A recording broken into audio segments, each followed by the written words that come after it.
Magandang araw. Ako si Cyril Garcia na nagmula sa Bised 2D ay babasahan kayo ngayon ng isang kwento na pinamagatang Ang Alamat ng Bulacan.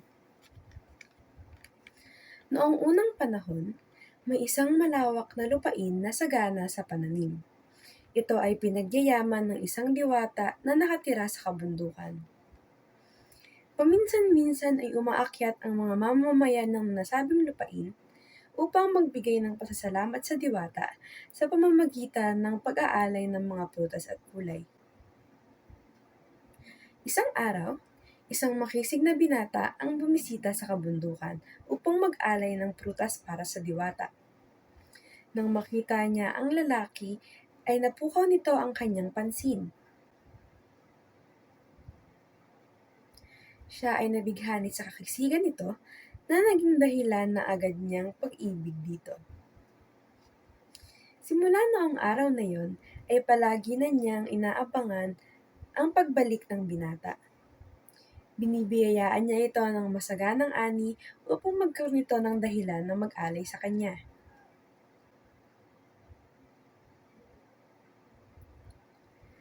Matapos ang ilang ulit na pagbisita ng lalaki, ito ay umakyat muli sa kabundukan upang magbigay ng pasasalamat. Labis ang tuwa ng diwata nang makita niya muli ang binata. Ngunit, agad ding napawi ang mga ngiting ito nang nakita niyang may kasama itong isang dalaga. May nobya na pala ang binatang kanyang iniibig.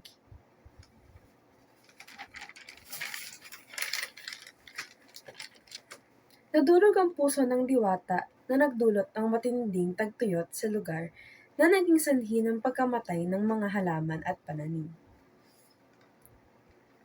Matapos naman ang tagtuyot, umulan naman ng malakas na nagdulot ng pagputik ng lupa. Dahil dito, ang lugar ay tinawag na Buracan ng mga dumadayo. Ang diwata ay pumanaw dahil sa labis na lumbay.